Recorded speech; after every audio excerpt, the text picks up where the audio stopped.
Remember those I Heart NY bumper stickers? Yeah. Well, imagine one that said, Carter Kiss My Gas. Oh, wow. Believe it or not, that's a real glimpse into the 1970s Oh, yeah. when gas shortages and soaring prices had Americans fuming.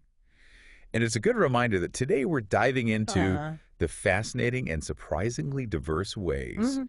America has tried to tackle inflation over the past century. 100 years. We'll be drawing from a recent NPR Throughline episode, Okay. which explored everything from militant housewives enforcing price caps Wow.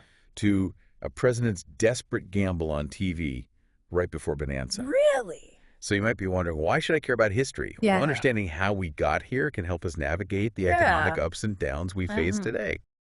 So let's fire up the time machine and head back to World War II. Okay. Picture this. America is in the midst of a wartime boom. Right. Factories are humming, people are working. Okay. But there's a problem. Not enough stuff to go around.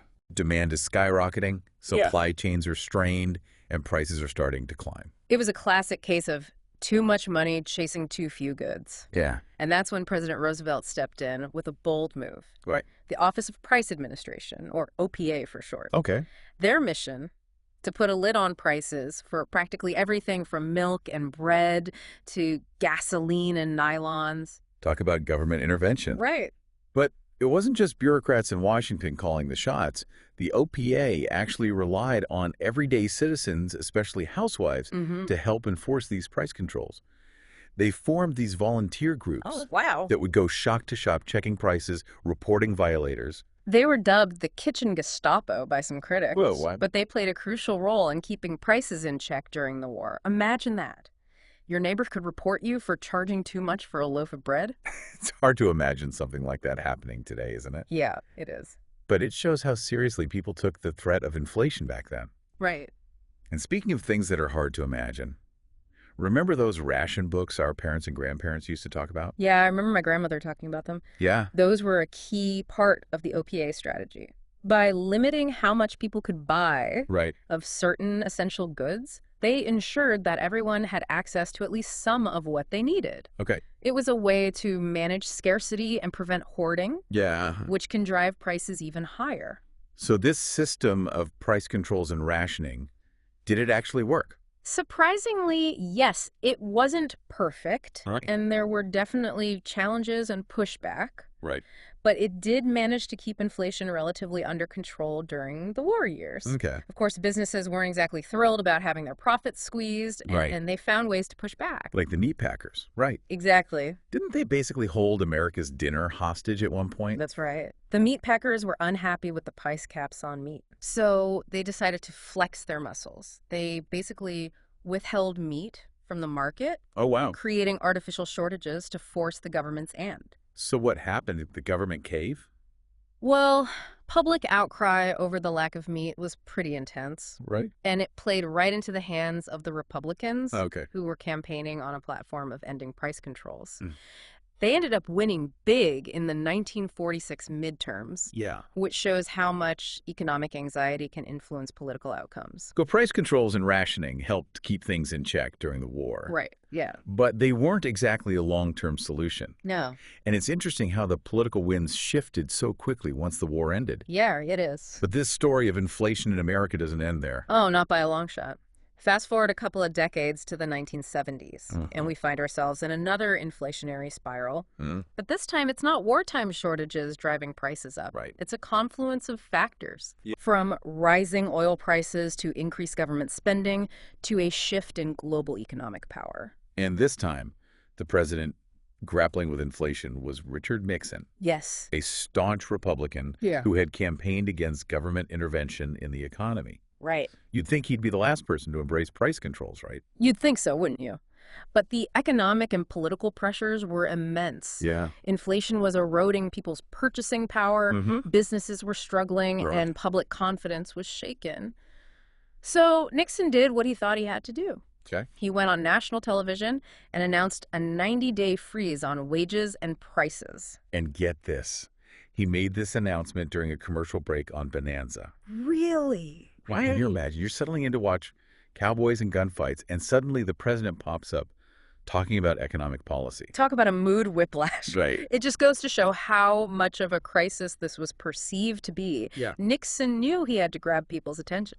And what better way to do that than to interrupt their favorite TV show? But Nixon's price freeze was a temporary measure, Right. and it didn't address the underlying causes of inflation. Yeah. And unlike during World War II, there was no rationing this time around. That was a key difference.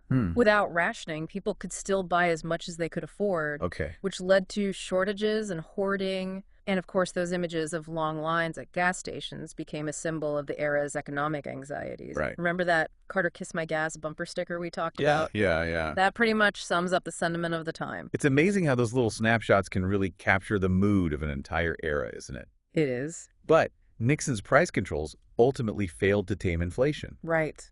In fact, some argue they made things worse by distorting market signals and creating more uncertainty. That's a common criticism of price controls. They can provide temporary relief, but they often create unintended consequences down the road. And in Nixon's case, the whole episode further eroded public trust in the government's ability to manage the economy, which was already reeling from the Watergate scandal.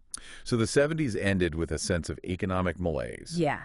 Inflation was still running rampant, Right. and there was a growing feeling that something drastic needed to be done. And that's where Paul Volcker enters the picture. Okay. He was appointed FOD chair in 1979, Right. and he came in with a very different approach. Volcker was a true inflation hawk. Yeah. He believed that the only way to break the cycle of rising prices was to squeeze the money supply, even if it meant causing a recession. Wow.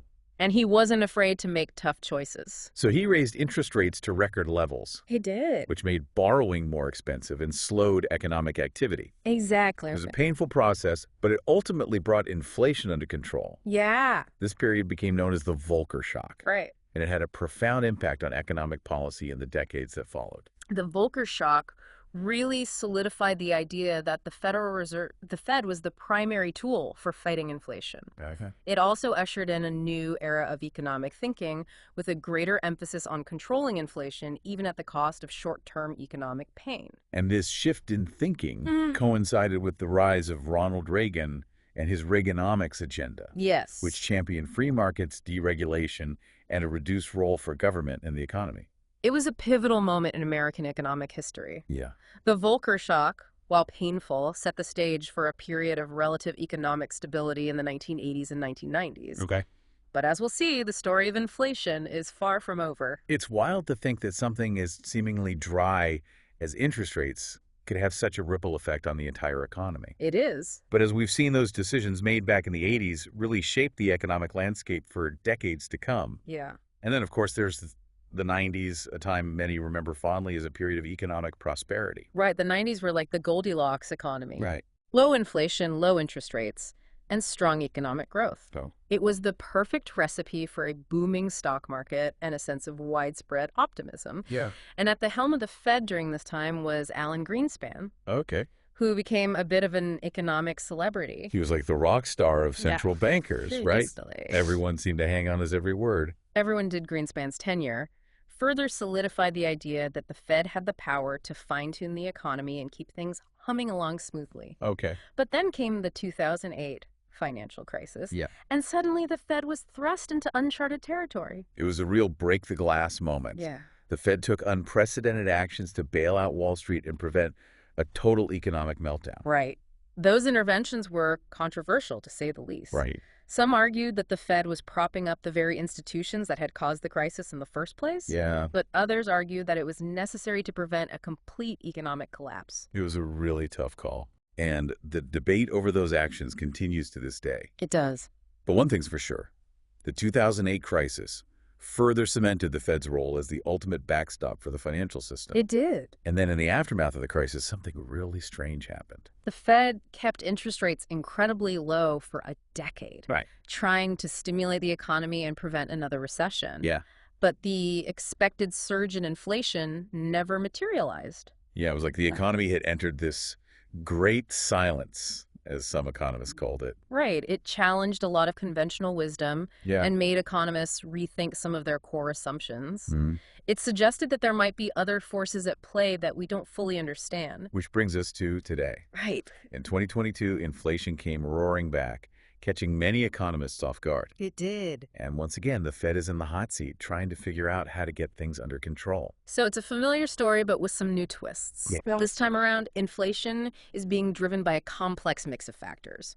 Pandemic-related supply chain disruptions, Right. pent-up consumer demand, rising energy prices, and geopolitical uncertainty. So simply raising interest rates, the go-to tool in the Fed's playbook, might not be enough to solve the problem this time. Right. And as we heard in that NPR episode, those rate hikes are having a real impact on people's lives. Absolutely. They interviewed folks like William, a contractor in California who's having to dip into his savings just to keep his work truck fueled. Yeah. And June, a retiree who's worried that her fixed income isn't going to keep up with rising prices. It's a stark reminder that inflation isn't just an abstract economic concept. It's something that people feel in their wallets and in their daily lives. Exactly. And it goes beyond individual hardship. Right. Persistent inflation can erode trust in the entire economic system, creating a sense of instability and uncertainty that can ripple through society. So where do we go from here? Are we doomed to repeat the cycles of the past, with the Fed raising rates, triggering a recession, and hoping for the best? That's the million-dollar question, isn't it? Yeah. What's fascinating here is that the great silence of the 2010s showed us that the economy doesn't always behave the way we expect it to. Right. Maybe the old playbook isn't as reliable as we thought. So perhaps it's time to get a little more creative, to think outside the box and consider alternative approaches. Exactly. We might need to look beyond monetary policy and consider fiscal policy solutions such as targeted investments in infrastructure, education, and workforce development. Or maybe we need to rethink the role of government in regulating markets and ensuring a more equitable distribution of resources. This deep dive has really been a journey through economic history, hasn't it? It has. From those World War II housewives patrolling prices, to Nixon's surprise address during Bonanza, to the Volcker shock and the Great Silence, we've seen how inflation has shaped American life for over a century.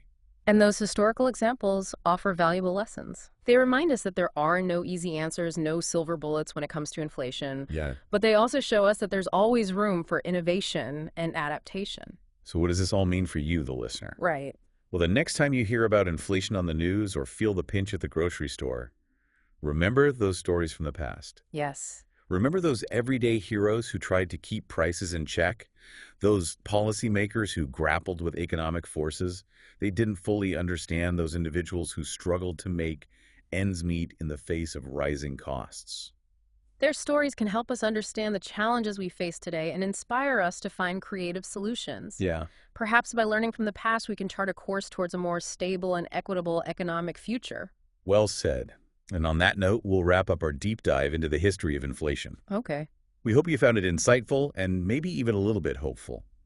Be sure to subscribe to the deep dive so you don't miss our next fascinating exploration. Thanks for joining us.